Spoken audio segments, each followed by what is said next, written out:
Ahoy and welcome back once again to the channel. My name's Gary. I like watches, and if you're here watching this, you probably like affordable, good value for money watches too. And in today's video, I've got a couple of new releases by Watchdives to show you. If you're not familiar with Watchdives, it is a website that sells watches from different AliExpress brands, but they also have their own range of watches, and their quality has been improving. Some of their earlier watches, the quality was a little bit questionable, but every time I speak to them, they assure me that they are trying to make watches better and better. They're trying to constantly improve the steel finishing, the specifications, the value for money, and so yeah, I'm always keen to see their newer releases, and I've got a couple of homage watches to show you in today's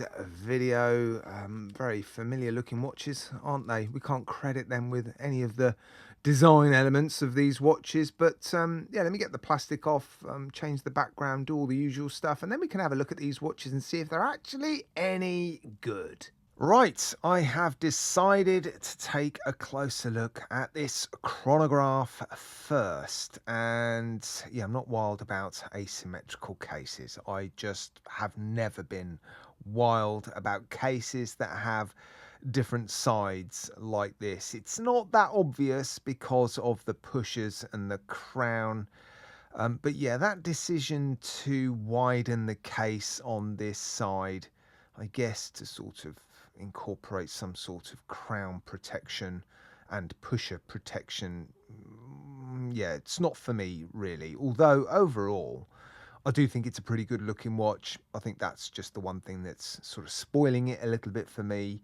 Um, First impressions, the bracelet, everybody seems to be stepping up their game when it comes to steel finishing. It's getting to the point where I rarely see now watches that have any disappointing finishing. The bracelet just seems to be outrageously well finished. £131 for this watch. It's one of their, well, it's mid-priced. This other one that I'm going to show you in a minute is more expensive, but this one has a VK63 Mecha Quartz movement in it, which is one of the reasons why it'll be a little bit more affordable. I think there's a few specifications that I think they've sort of cut back a little bit or sacrificed to help bring the price down. For example, no on-the-fly adjustment system. Not that I expect it on every watch, but it just seems that every watch these days, or most watches, have it. This doesn't have it. Aluminium bezel insert, that's to be expected, I think. Tachymeter, obviously. And VK63, so you do have, sorry, you do have a snapback chronograph. And you spotted it, didn't you? I spotted it very quickly, actually, when I was unboxing it. That 12 o'clock mark. I mean, come on. That's got to be done on purpose, surely. Wow. Well, there you go. Yeah, I almost want to leave that chronograph hand out the way just so that I can wear that on my wrist. But yeah, case shape, other than the asymmetrical elements, I don't mind at all. Obviously, you know, it's not an original design. It's very much like another very famous watch by a huge Swiss brand.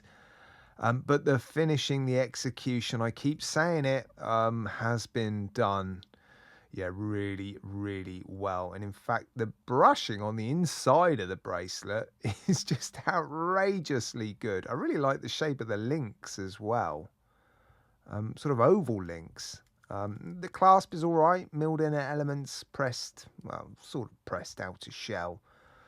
Five micro adjustment options. I think they have stepped up their game in terms of finishing, actually. The dial looks really nice. It looks like an enamel dial. There is some lume, of course. I'll show you the lume degrading on both watches towards the end of the video. With it being a VK63, I have a running seconds hand, the minutes for the chronograph, 24-hour sub-dial. That just helps you to set the date normally, but there's no date complication on this watch. So you do have a ghost position, 2 positions on the crown. There you go, first position, and I can feel and hear the date wheel spinning in the background. Would have been nice to have seen the date complication, I think. Yeah, I just can't get over that 12 o'clock marker. Right, here is watch number 2, and again, no originality here, very much a homage watch, but again, the finishing just seems to be a step up from the other Watchdives watches that I've seen. It's very clear they're focusing on improving the quality of their watches, although the bezel action is a bit, it's got that sort of double click thing. Not a huge amount of grip. It's not the nicest bezel action. It's a bit grindy. So I'd like to see that improving. Again, you'll see alignment's good though. Look, is it? Let me do that again, just to double check. I think I didn't go far enough. Yeah, one more click. Yeah, not much backplate at all. Feels solid, and the alignment does seem pretty good. So NH35 inside of this watch. You've got an on-the-fly adjustment system in the class, but you are going to pay more for this watch. It's closer to £190, this one, so we're getting into San Martin territory. Oh man, the bracelet. Double-ended screw pins. That is going to put some people off. What that means is you have to hold a screwdriver, hold the bracelet still with the screwdriver locked in place, and get a second screwdriver. It's super fiddly. Why they've opted for double-ended screw pins, I don't know. But the rest of the watch seems to be nicely made. Again, steel finishing on this bracelet looks to be exceptional.